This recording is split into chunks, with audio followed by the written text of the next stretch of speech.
अवांजी समातुन ताईं radio voice of Sindh London. Radio voice of Sindh London जे इन ख़ुसूसी प्रोग्राम में सामीन आऊं जो मेज़बान वहीद मुस्तफ़ा अवांजी समातुन में अवांखे भलीकार कयां थो। सामीन, अॼु radio voice of Sindh London पारां जीअई सिंध लिबरल फ्रंट पार्टी जे अॻवान साईं नवाज खान ज़ौर जो लेख, जंहिंजो उनवान आहे किथे वफाक़ी मुदाखलत त सिंध जी ख़राब हुक्मरानी जो सबब नाहे। ही लेख अवांजी समातुन में पेश करे रहिया आहियूं। क़ौमूं कॾहिं कॾहिं कंहिं अहिड़े ॿिटण में फासी पवंदियूं आहिनि जो उहे हर पासे खां सोगियूं थी वेंदियूं आहिनि।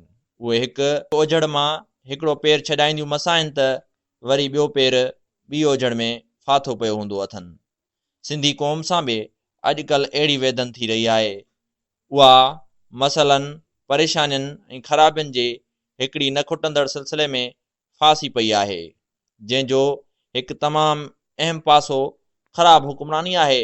पीपल्स पार्टी जी सिंध हुकूमत ख़राब हुक्मरानी वसीले सिंध खे तमामु घणो नुक़सानु रसायो आहे। तंहिं हूंदे बि सिंध जो नुक़सान जो उहो को अवलियुनि सबबु या अकेलो कारण न आहे, उन जे पुठियां ख़राबियुनि ऐं सबबनि जे हिकु गुतियल ऐं मुंझल ॻंढ आहे, जेका हिन कड़ी जूं लड़ियूं जोड़े थी। हक़ीक़त में ही हिकु डिघो सिलसिलो आहे। साल आहे 1947 ईस्वी, नंढे खंड जे विरहाङे जो साल। पाकिस्तान जे नाले सां हिकु नई ममलकत दुनिया जे नक्शे ते निर्वार थी चुकी आहे। ओभर जी कुंवार कराची उन नई ममलकत जे गादी जो हंधु बणी आहे। अचो असां सां गॾु अची वेहो, पाकिस्तान जी गादी जो हंधु बि हुजे, गॾिजी कमु कंदासीं। सिंध हुकूमत फ़राख़दली सां नए ॼावल ममलिकत जी हुकूमत खे सहारो ॾियण लाइ वॾी दिलि जो मुज़ाहिरो कंदी खेसि दावत ॾिनी। चङाई ॻीचीअ में पइजी वई, कराची ख़ाली करियो, सिंध हुकूमत जे गादी हैदराबाद खणी वञो। इख्तियार संभालींदे ई पहिरियों फरमान इहो जारी थियो। मथां वरी भारत खां ईंदड़नि जी आमद जो अणखुट वहकिरो शुरू थियो। सिंधी हिंदुअनि जे घरनि, दुकाननि, जाइदादनि ऐं मिल्कियतुनि ते हमला शुरू थिया। सिंध जो वज़ीर आज़म, जेको हाणे बदलजी वज़ीर आला थी चुको हो, पंहिंजनि माण्हुनि जी हिफ़ाज़त लाइ पाण ॿाहिरि निकितो, पर फ़सादनि ऐं लटपाण ते को ख़ासि फ़र्क़ु न पियो। मथां वरी कराची सिंध खां छिने वफ़ाक़ हवाले करण जी घुर थियण लॻी। सिंध हुकूमत पेर खोड़े इन ॻाल्हि जी मुखालिफ़त कई, जंहिंजे नतीजे में आख़िरकार 28 अप्रैल 1948 ईस्वीअ ते अयूब खड़े जी सिंध हुकूमत खे गैर आइनी तौरु घर भेड़ो करे जुलाई 1948 ईस्वीअ ते कराची खे माॻे सिंध खां छिने वफ़ाक़ हवाले कयो वियो। वफ़ाक़ हिन नई ममलिकत जे हर अच्छे कारे जो ज़ोरी पाण मालिक बणिजी बालादस्त थियण जी गैर आइनी, गैर क़ानूनी ऐं हिकु गैर इख़लाक़ी कोशिशुनि में जुंबी वियो। अहिड़े नमूने हिकु नए ॼावल ममलिकत जी सियासी इंतिज़ामी शुरूआत मज़बूत थी वियूं। अहिड़े नमूने हिकु नए ॼावल ममलिकत जी इंतिज़ामी शुरूआत ई ग़लति थी। उन नुक़्ते खां समूरियूं ख़राबियूं फुटण जो आगाज़ थियूं ऐं उहे वधण विझण लॻियूं ऐं जड़ पकड़े मज़बूत थी वियूं। पहिरीं ख़राबी वफ़ाक़ जी गैर आइनी क़दम, ग़लति फ़ैसिले ऐं बालादस्ती जे इज़हार खां शुरू थी, जेको सिलसिलो अञा ताईं हलंदड़ आहे। वफ़ाक़ी बालादस्ती जे सबब जे करे हिकु अहिड़े ख़राब नतीजे जनम वरितो, जेको जीअं पोइ तीअं वधीक ख़राबियूं पैदा करे रहियो आहे। हक़ीक़त में सिंध में जेके बि ख़राबियूं पैदा थियूं आहिनि, उहे वफ़ाक़ जी बालादस्ती, ग़लति फ़ैसिलनि, हिकु तरफ़नि क़दमनि, साज़िशनि ऐं हरफ़तनि जे सबब जो नतीजो आहे। जीअं त हिकु डिघे सिलसिले में सबब पाण खे साॻिए नमूने दोहराईंदो अचे थो, जंहिं करे अहिड़ा ई अगरा नतीजा पिणु लाॻीतो वर्जाइजे रहिया आहिनि।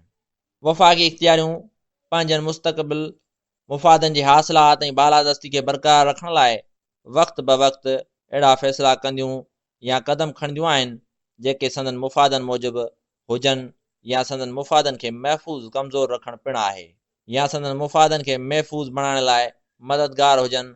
उन ॾस में हिकु ख़ासि क़दम सिंध हुकूमत तोड़े ॿियनि पुरगणनि जी हुकूमतनि खे यको कमज़ोर रखणो पिणु आहे। मर्कज़ खे पंहिंजी वहदतनि में कमज़ोर हुकूमतूं खपनि थियूं, छाकाणि त कमज़ोर हुकूमतूं ईअं मर्कज़नि जे मातहत हूंदियूं आहिनि जो उहे कंहिं बि मामले ते नाकारा इख़्तिलाफ़ या पंहिंजे सिर फ़ैसिले साज़ी न करे सघंदियूं। उहे क़दम बक़दम मर्कज़ आॾो ईअं मजबूर हूंदियूं जीअं कहिड़ो बि कंधार हुजण जे बावजूदु आशिक मजबूर थींदा आहिनि। अहिड़ियूं कमज़ोर ऐं फ़रमान बज़ार हुकूमतूं मर्कज़ जूं महबूब हुकूमतूं हुजनि थियूं, पर जेकॾहिं का हुकूमत मज़बूत हुजे, इनकार कंदड़, इख़्तिलाफ़ रखंदड़, आइनी हक़ घुरंदड़ या पंहिंजे सिर फ़ैसिला कंदड़ हूंदी त उहा मर्कज़ जी अखियुनि में कंडे वांगुरु चिभंदी रहंदी। तंहिं करे ई कुटपतलियूं ऐं कमज़ोर सूबाई हुकूमतूं मर्कज़ जी औलियत रहियूं आहिनि। करप्शन पाकिस्तान जो रुगो इंतिज़ामी मसइलो कोन्हे, पर इहो सियासी ऐं समाजी मसइलो पिणु बणिजी वई आहे। करप्शन हिन ममलिक जे रग रग में समाइजी चुकी आहे। उन जो सियासी निज़ाम, इंतिज़ामी ढांचो ऐं सरकारी इदारा त करप्शन जे वर चढ़ियल रहिया ई रहिया आहिनि, पर हाणे उन जो समाजी ताने पीठो पिणु भयानक क़िस्म जी करप्शन जे वर चढ़ी वियो आहे। मथे इक़्तिदारी ऐवाननि इंतिज़ामी इदारनि खां वठी हेठि सतह ताईं हर को करप्शन, बदइनवानी ऐं बददियानती खे ॼण त पंहिंजो मवरसी हक़ सम्झे थो। सिंध में त न फ़क़ति मुदे ख़ारज जागीरदार ऐं अवाम दुश्मन हलकनि जा माण्हू, पर विचूं तबिको पिणु करप्शन जे बदतरीन रंग में रंगजी चुको आहे। करप्शन जे इन वबाई कल्चर जा असर समाज ते एतिरा त घण तरफ़ा ऐं गहरा आहिनि जो उन्हनि खां तुर्त का आजाई मिलणु बिन महाल आहे। कंहिं मुआशिरे अंदरि कंहिं ग़लति अमल जे लाइ जवाज़ ॻोल्हिया वेंदा हुजनि, उहो मुआशिरो इख़लाक़ी ऐं रूहानी ॾेवालपणे जो शिकार हूंदो आहे। अहिड़े मुआशिरे अंदरि मुस्बत आलीशान ऐं इज्तमाही क़दर जीअं पोइ तीअं हीणा कमज़ोर ऐं मतरोक थींदा वेंदा आहिनि। हिते पिणु इन क़िस्म जी सूरत हाल पैदा थी रही आहे। माण्हू भेड़ो कोन्हे, चङाई जी मनता कान्हे, वॾ माण्हपी जा मयार न रहिया आहिनि, समाजी माण्हपा सतह थी विया आहिनि। ॾींहों ॾींहुं उबतरे ऐं इंतिशार वधी रहियो आहे, ॼण उहे माण्हू ई न रहिया जिन जे ज़मीर ऐं ख़मीर में चङाई ऐं नेकियूं रत वांगुरु गर्दश कंदियूं हुयूं। भेटाई चवाणी हंजनि जी जाइ पाटुंगरनि अची विलारी आहे ऐं नूरी जी न्याज़ जहिड़ी दिलरुबा ऐं दिल आवेज़ किंजर किनी थी वई आहे। सियासत समाजनि खे ठाहींदी आहे। इक़्तिदार आला पंहिंजी क़ौम जी तरबियत कंदो आहे। इक़्तिदारी धुरियूं या फ़र्द मिसाल हूंदा आहिनि। हुकूमतूं पंहिंजनि माण्हुनि जी रुगो मादी तरक़ी लाइ कोशान न हूंदियूं आहिनि, पर उहे उन्हनि जे रूहानी, फ़िक्री ऐं शऊरी तरक़ी लाइ पिणु क़दम खणंदियूं आहिनि। उन्हनि जे बरक्स हितां वारनि इक़्तिदारी धुरियुनि लाइ इक़्तिदार अवाम जे भले तामीर ऐं तरक़ी बदिरां ज़ाती ऐं गिरोही मुफ़ादनि जे हासिलात जो ज़रियो आहे। हुननि खे इक़्तिदार पंहिंजे दबदबे ऐं ताक़त जे लाइ खपे। इक़्तिदार बराए इक़्तिदार वारे मुदे ख़ारज रोश जे करे हुकूमतूं फलदायक घटि दुखदायक नतीजा वधीक पैदा करे रहियूं आहिनि, जंहिंजे करे हितां जे माण्हुनि जा रोज़ो शब वधीक रंजूरे ऐं पीड़ाइता थी रहिया आहिनि। उन जे उबतड़ इक़्तिदारी धुरियुनि जा ढावल, पेट भरियल ऐं थुल्हा मतारा माण्हू वधीक थुल्हा मतारा ऐं शाहूकार वधीक शाहूकार बणिजी रहिया आहिनि। उन्हनि जे पुठियां करप्शन जी तवील कहाणी आहे। ख़राब हुकमरानी उन कहाणी खे अञा डिघो करे रही आहे। ख़राब हुकमरानी जेका सिंध हुकूमत जी सुञाणप थी पई आहे, उहा साॻी ख़राब हुकमरानी एतिरी शिदत ऐं साॻुणी अंदाज़ में वफ़ाक़ में पिणु जारी आहे। अलबत्ता वफ़ाक़ में उहा बालादस्त कुवतनि जी महिरबान चादर हेठि ढकियल हुजणु निर्वार थी साम्हूं नथी अचे। उन में को बि शक न आहे त असांजी सूबाई सरकार सिंध खे तबाह करण में का कसर कान छॾी आहे। पर छा सिंध जी तबाही में वफ़ाक़ उन खां ॿ हथ सर्विस न आहे? ॻाल्हि खोले बयानु कजे त वफ़ाक़ जे जड़नि ऐं थड़ में जेका असल ख़राबी आहे, उहा वधीक गुल गोइंज कढे सिंध हुकूमत या ॿियनि सूबाई हुकूमतनि जे टारियुनि ते टिड़ी रही आहे।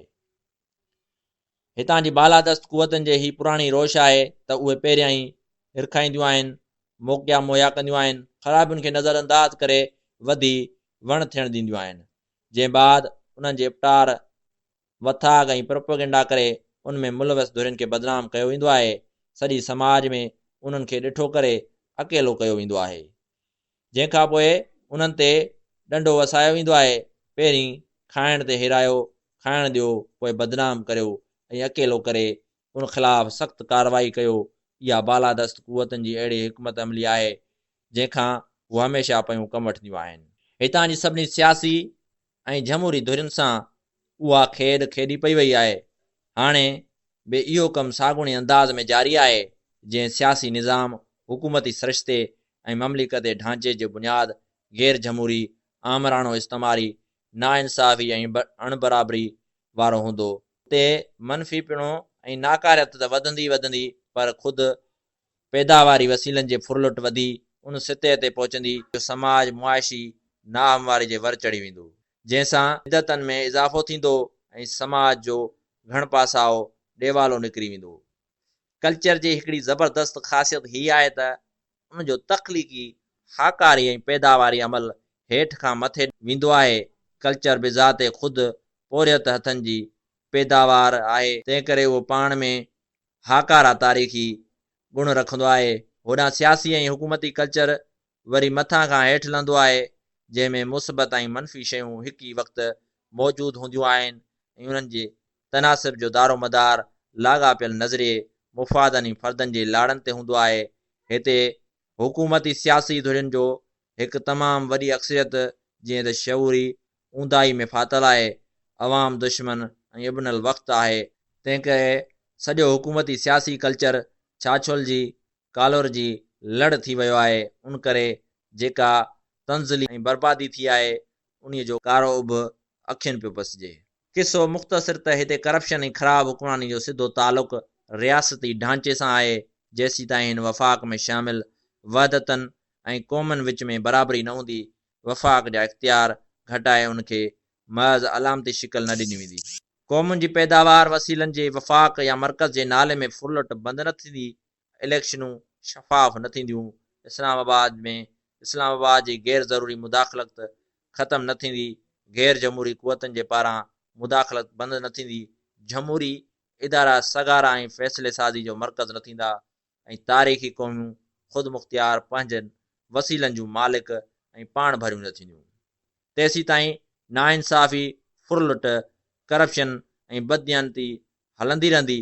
पोइ भल त करप्शन जे ख़ात्मे जे नाले में मुख़ालिफ़ सियासतदाननि ख़िलाफ़ केॾी बि वठ पकड़ छो न कई वञे, हूअं बि उहा वठ पकड़ मुख़्तलिफ़ नालनि में हिकु न ॿी धुर ख़िलाफ़ सदाईं जारी रही आहे।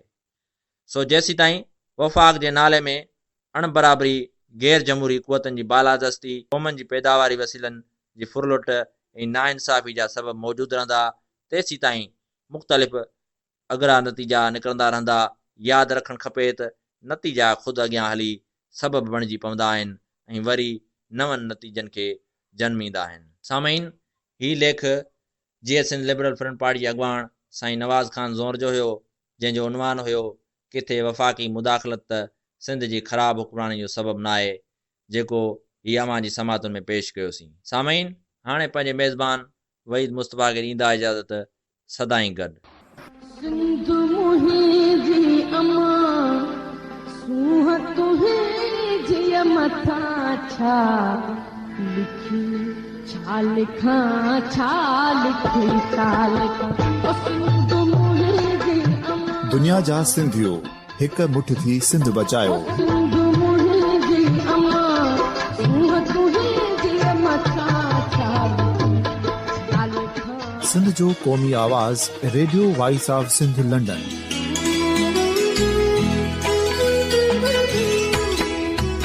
Radio voice of Sindh London पंहिंजी नशरियात में सिंध जी सियासत, समाज, इक़्तिसादियात, तारीख़, क़ौमी उमंगुनि ऐं अख़लाक़ियात मुतलिक़ सिंध जी हक़ीक़ी तर्जुमानी कंदे प्रोग्रामनि खे असराइतो बणाइण लाइ सिंध जे घण घुरनि ऐं धरतीअ सां प्यार कंदड़ अदीबनि, दानिश्वरनि, सहाफ़ियुनि, उस्तादनि, वकीलनि ऐं हर तबिके जे मानवारनि सजणनि खे सिंध में शऊरी इनकलाब लाइ सहकार जो सॾु ॾियूं था।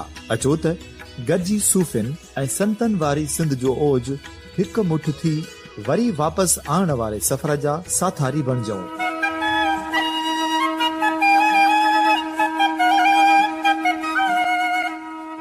हिकु नए सुबुह जी शुरूआत जो पड़ाॾो घर घर, ॻोठ ॻोठ ऐं शहर शहर ताईं पहुचायो। शाल सिंध आबाद ऐं ख़ुशहाल थिए, सिंधी माण्हू सुखियो ऐं सताबो थिए।